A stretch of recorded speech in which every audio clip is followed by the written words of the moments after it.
Chapter 37. 3 days later, Isabella stood in her former office at the district attorney's building, surrounded by cardboard boxes half filled with her belongings. The afternoon sun slanted through the blinds, casting golden bars across the linoleum floor and highlighting the dust motes that danced in the air with each movement. The familiar scent of the office, a mixture of paper, stale coffee, breath mints, and the lemon-scented cleaner the janitorial staff used, filled her nostrils, once comforting but now oddly foreign.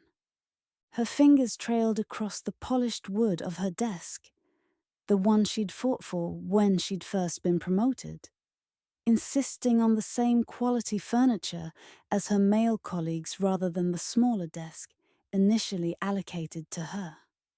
The surface was cool and smooth beneath her fingertips, marred only by a series of small indentations where she'd pressed too hard with her pen during particularly frustrating phone calls.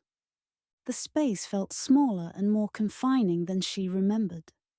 The window that had once seemed to offer a commanding view of downtown Atlanta now appeared to frame only a limited slice of the city. A city she now knew contained so much more than the visible world. Outside, traffic crawled along the streets, honking occasionally. At the same time, pedestrians moved through the autumn sunshine, bundled against the unexpected chill that had descended on the city, oblivious to the supernatural currents flowing beneath the urban landscape. She lifted her framed law degree from the wall, feeling its weight in her hands. The glass was smudged with fingerprints at the edges, evidence of how often she'd touched it for reassurance during complex cases. 7 years of her life reduced to glass and paper, a credential that had once defined her entire identity. "They're saying you could have my job, you know," said a voice from the doorway. Isabella turned to find Acting Chief Prosecutor Caroline Phelps leaning against the doorframe. Phelps was in her mid-50s, a career prosecutor with steel-grey hair cut in an efficient bob and the kind of uncompromising competence that had somehow been overlooked for advancement until crisis created opportunity. Her pantsuit was impeccably tailored but noticeably worn at the cuffs, a small detail that spoke of priorities placed on work rather than luxuries. The subtle scent of her signature jasmine perfume, applied so lightly it was barely perceptible, drifted across the room. "Your job is exactly where it should be," Isabella replied, carefully placing the frame in a box, the bubble wrap rustling in the quiet office. She meant it. Phelps had been one of the few prosecutors who had never compromised, never played politics. In retrospect, she would have made a hell of a better mentor than Rogers had proven to be. "How's the transition going?" Phelps stepped into the office, closing the door behind her with a soft click that nonetheless felt definitive. "Like trying to put out a forest fire with a water pistol," she said, her mouth twisting into a grimace that creased the fine lines around her eyes. "Every case Rogers touched in the last 3 years is being reviewed. Defense attorneys are having a field day. My phone hasn't stopped ringing, and I found 3 reporters hiding in the employee bathroom yesterday." "Start with the Davis conviction," Isabella suggested, organizing a stack of legal pads chronologically before placing them in a box. Old habits died hard. The yellow paper carried the faint smell of the lavender hand cream she used to combat dry skin from handling documents all day. It was Rogers' showcase prosecution last year, but the evidence never quite lined up. That man's innocent. "Already on it?"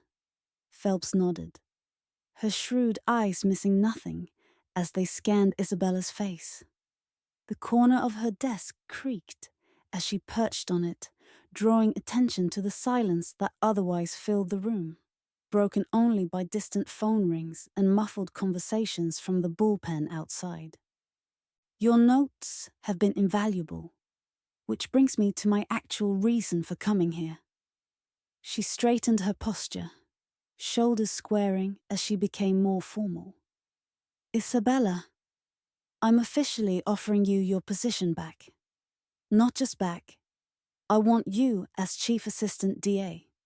After what you've been through, after how you exposed this corruption at great personal risk, you've earned it. Isabella felt something flutter. Pride, nostalgia, perhaps even momentary temptation. The position had been her goal for so long that the ambition had carved itself into her bones. For a fleeting moment, she imagined herself behind the chief assistant's desk, directing investigations, bringing cases to grand juries, returning to the world where rules were clear and written down. The radiator in the corner hissed quietly, pushing warm air that carried the scent of dust and metal, a soundtrack and scent profile to her years of legal ambition. Her hand absently raised and touched the scar at her throat that would never entirely fade. The tissue was smooth and slightly raised, a permanent reminder of her introduction to a world where justice operated by different rules. I'm flattered, Caroline. Truly. She kept her tone warm but resolved. Outside, a siren wailed briefly before fading into the distance. Just another day in Atlanta for most, but a sound that now carried more complex implications for Isabella. But you're going to say no, Phelps finished for her, a knowing smile touching her lips, softening the determined set of her jaw. I figured as much when I saw you packing. What's next for the crusader who brought down a corrupt city hall? Isabella carefully placed a stack of legal reference books into a box before answering, buying herself time to craft the right blend of truth and necessary fiction. The heavy volumes, with their distinctive leather and paper smell and gold-embossed titles, had been her constant companions through countless legal battles. I'm considering private practice, somewhere I can be more selective and in control of the battles I fight. It wasn't entirely a lie. She had discussed with Mikhail the possibility of establishing a small practice to serve as a legitimate front for their more unusual activities. In this place, supernatural beings could seek legal help for their human world problems. A bridge between realms, like Isabella herself. A knock at the door interrupted them, the sound sharp and uncowed as Caroline was mid-discussion with Isabella. Damon stood in the doorway, back to his usual dapper self. Isabella noticed he'd gotten a haircut and his shirt was pressed.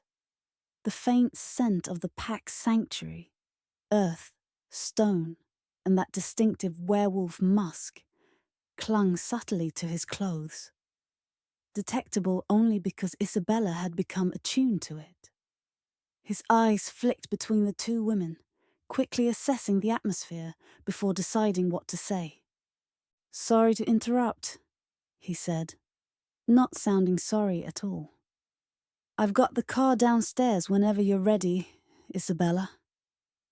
Phelps raised an eyebrow, a gesture that had intimidated countless defense attorneys in the courtroom.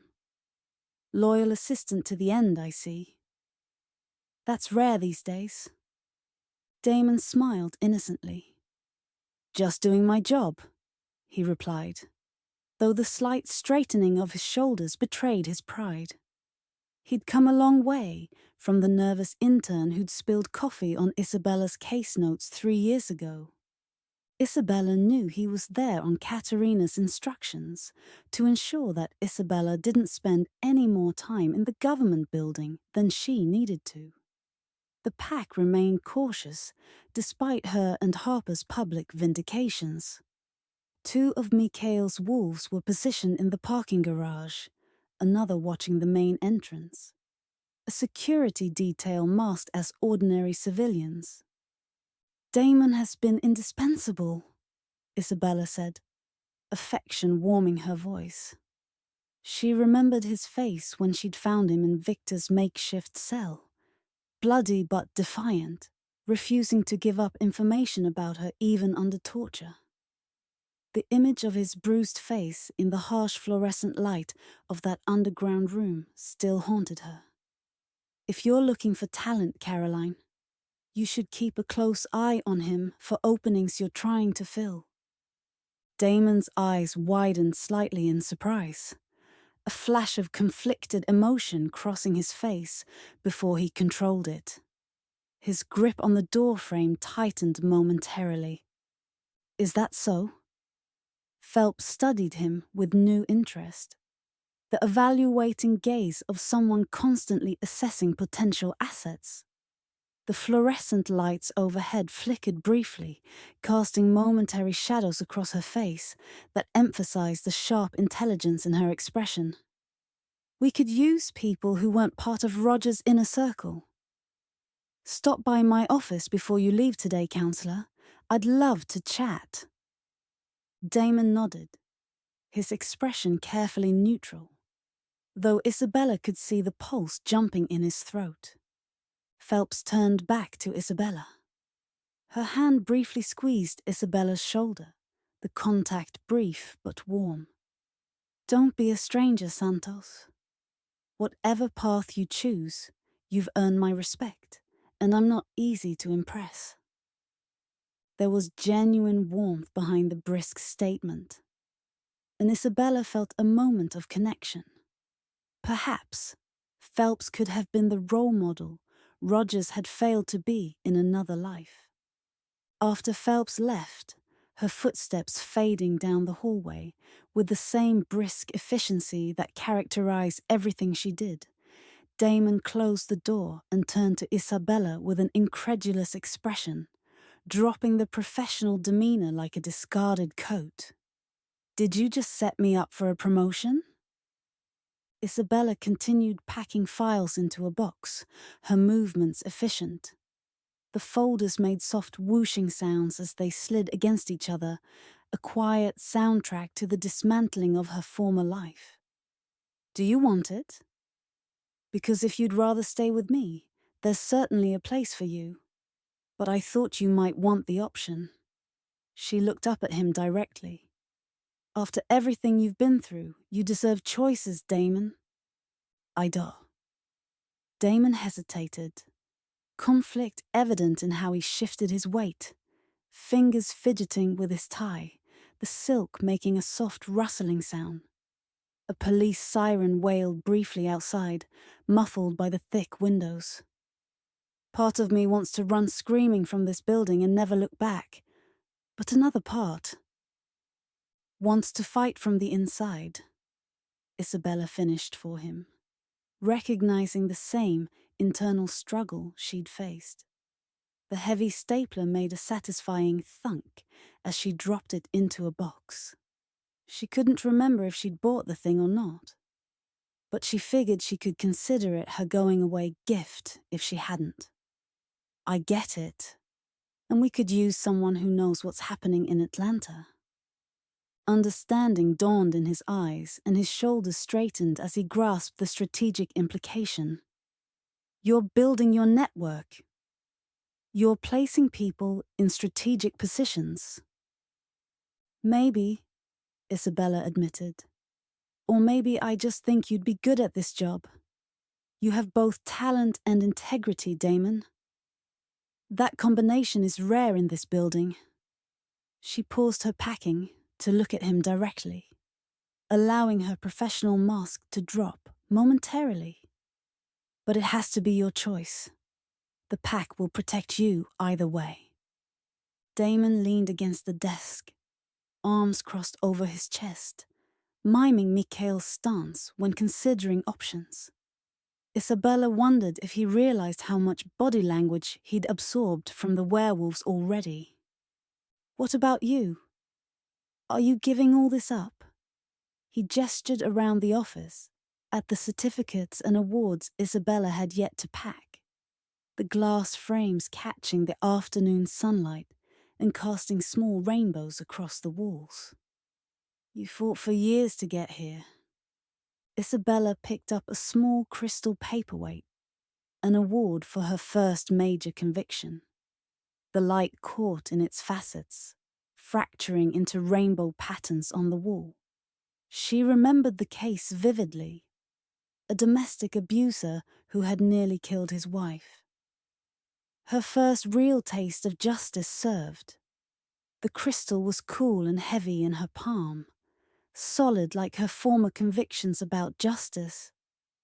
I'm not giving up anything that matters, she said quietly, her voice taking on the resonance she usually reserved for closing arguments. I'm just fighting in a different court now.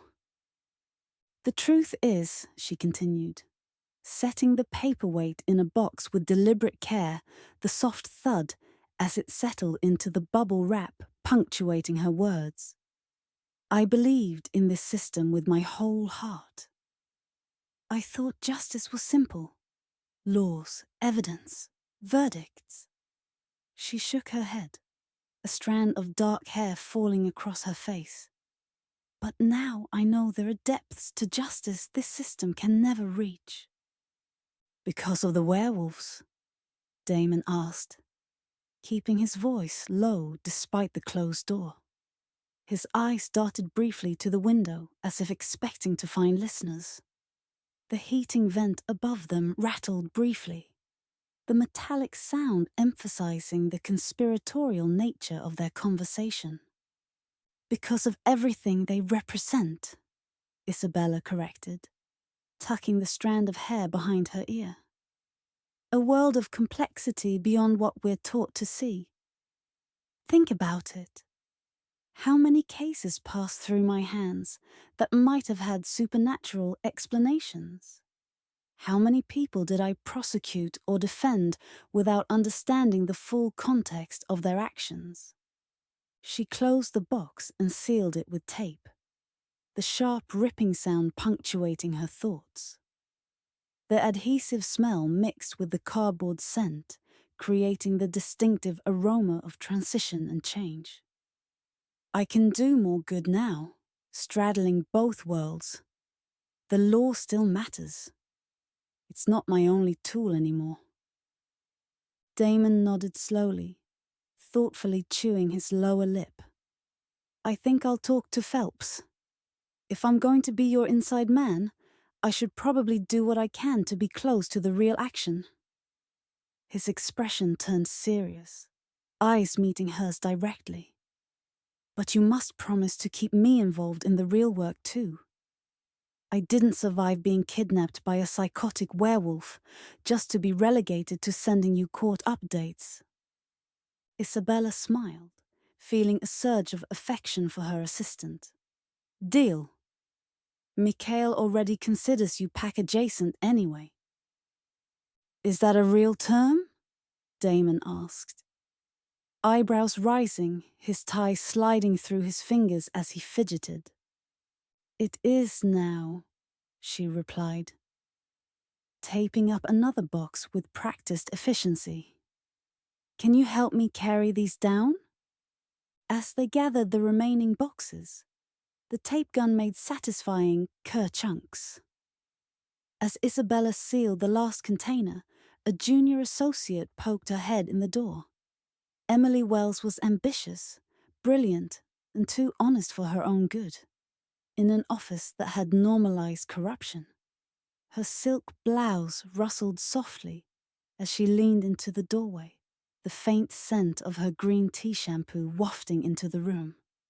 Another potential recruit for their network, Isabella noted mentally. Miss Santos, some reporters in the lobby are asking for a statement about your exoneration. Should I tell them you'll come down? Emily's expression was eager, clearly hoping for the drama of a public statement. Her silver earrings jingled softly as she tilted her head in question. Isabella glanced at Damon. The pack's policy on media attention had been clear: minimize exposure, control the narrative, avoid scrutiny. Tell them I've already left through another exit. No statements today. After the associate left, her sensible heels clicking rapidly down the hallway with youthful enthusiasm, Damon raised an eyebrow. You're avoiding the spotlight? That's new. His tone was light, but his eyes showed understanding. The Isabella Santos I met 3 years ago would have pre-prepared sound bites for the evening news.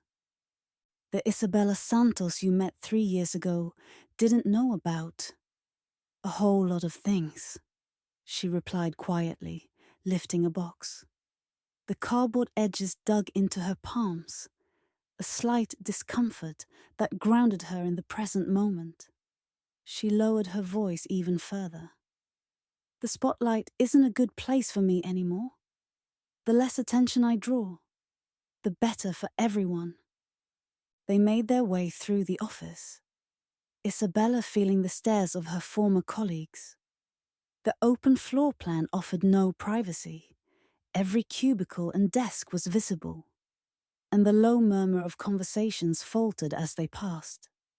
Some offered congratulations, others kept their distance, unsure where the political winds would ultimately blow. A few, those closest to Rogers, watched with barely concealed hostility. She acknowledged them with professional nods, but felt increasingly disconnected from this world she had once navigated so confidently.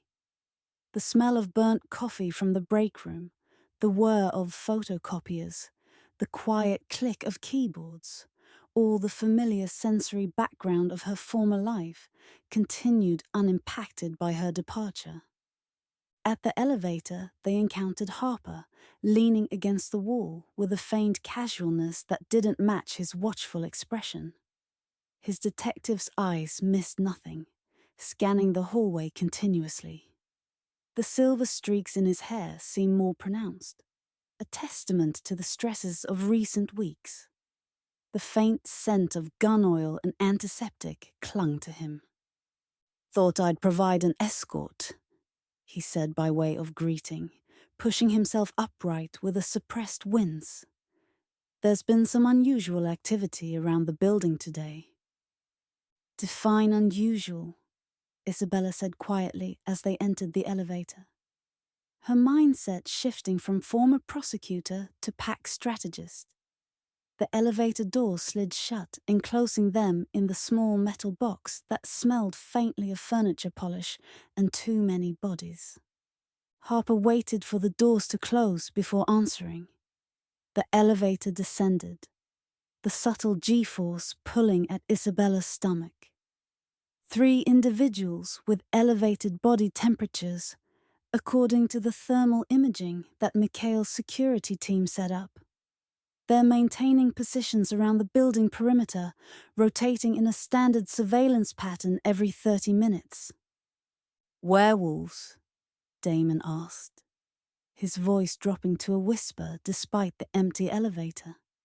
His eyes widened slightly, a mixture of fear and fascination that hadn't diminished despite his close encounters with the supernatural. His grip tightened on the box he carried, knuckles whitening. "Not from our pack," Isabella said with certainty. Her connection to Mikhail providing an awareness of pack movements she couldn't entirely explain.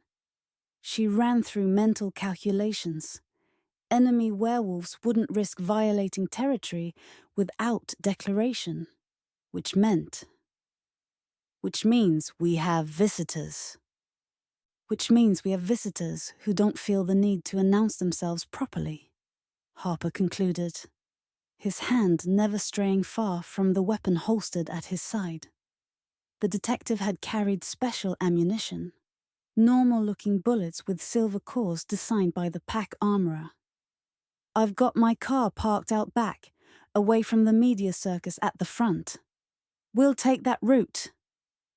The elevator doors opened on the parking level, with a cheerful ding that seemed incongruous with the tension.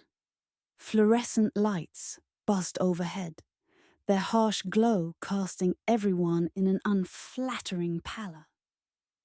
Harper led them through a service corridor, his gait slightly uneven, but his alertness undiminished. Their footsteps echoed in the narrow space. "How's the reinstatement going?" Isabella asked as they walked, partly to distract from the tension, partly out of genuine concern for the man who had risked his career and life to help them. Their voices created small echoes in the service corridor, making it seem like ghosts of themselves were following them. Harper's jaw tightened visibly, a muscle twitching beneath the stubble. "Conditional pending review," he replied, bitterness edging his usually controlled tone. The keys in his pocket jingled softly with each step, a mundane counterpoint to the gravity of their situation. Turns out helping expose corruption doesn't entirely erase the suspicion that comes with disappearing during a murder investigation. Internal Affairs has a lot of questions about my undocumented surveillance activities. "You'll be cleared," she assured him, briefly shifting her box to touch his arm. The wool of his coat was rough beneath her fingers, still carrying the chill of the outside air. They reached a metal door leading to the rear parking area. Harper paused, checking his phone, the blue glow illuminating the deep lines of fatigue around his eyes. The metal door had a small window reinforced with wire mesh, letting in meager grey light from the parking area beyond. The door handle was cold to the touch, the metal carrying the perpetual chill of the underground garage. "Security feed looks clear," he muttered, scrolling through camera views Sophia had hacked into. The soft tapping of his thumb against the screen was the only sound in the quiet corridor. "But stay alert. These visitors may not be on the cameras depending on where and what they are." He pushed open the door, the metal groaning slightly on its hinges. Cool air rushed in. Harper scanned the immediate area before motioning them forward. The afternoon sun cast long shadows between the parked cars, the concrete pillars creating a maze of dark and light.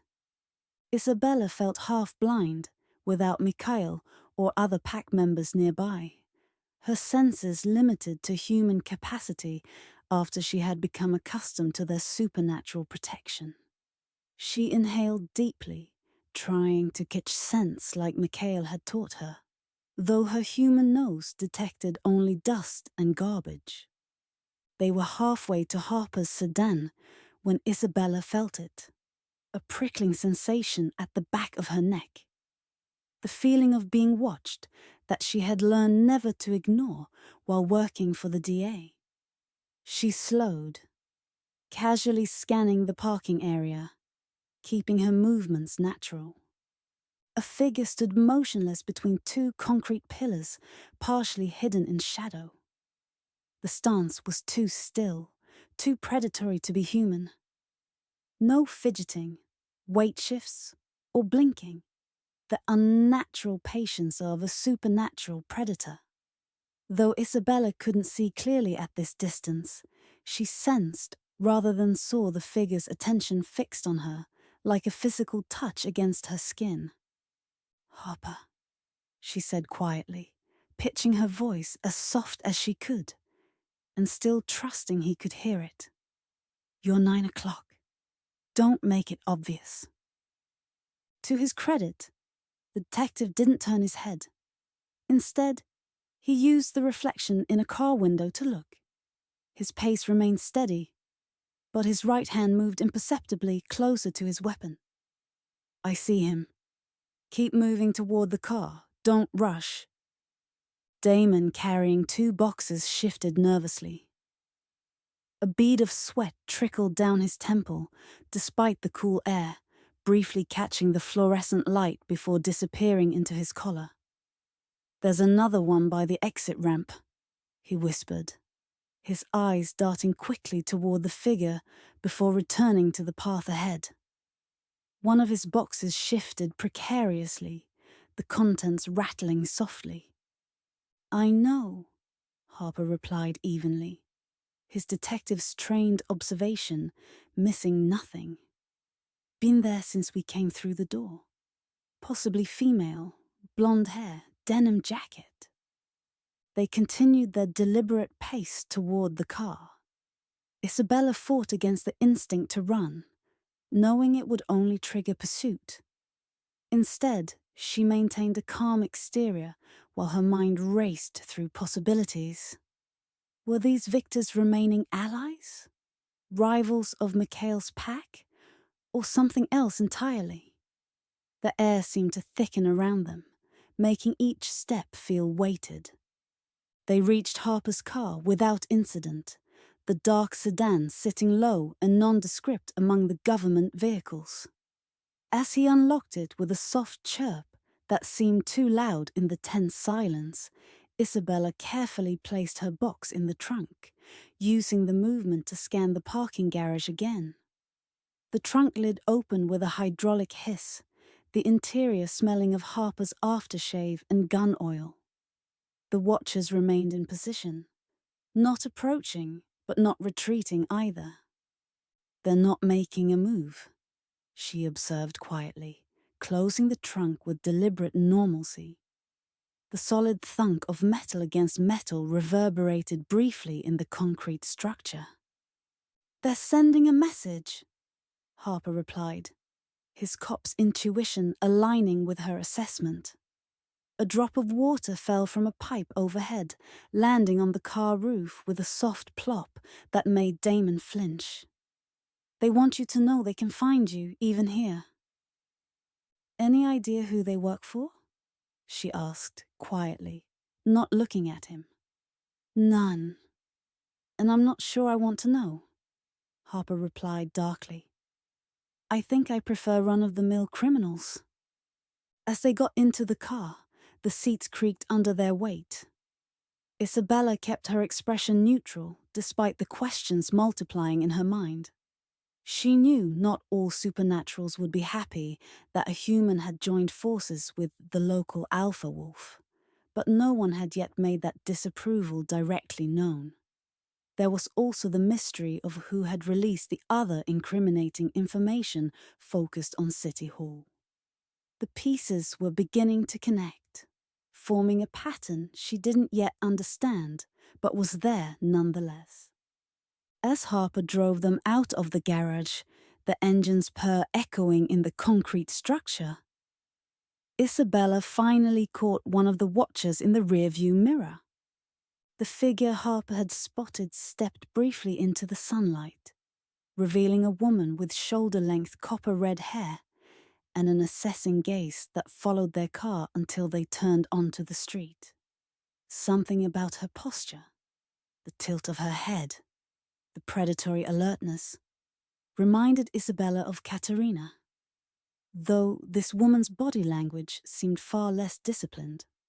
The sunlight glinted momentarily off something metallic at her wrist, a watch or bracelet that flashed a brief blinding ray of light before they turned the corner and left them behind.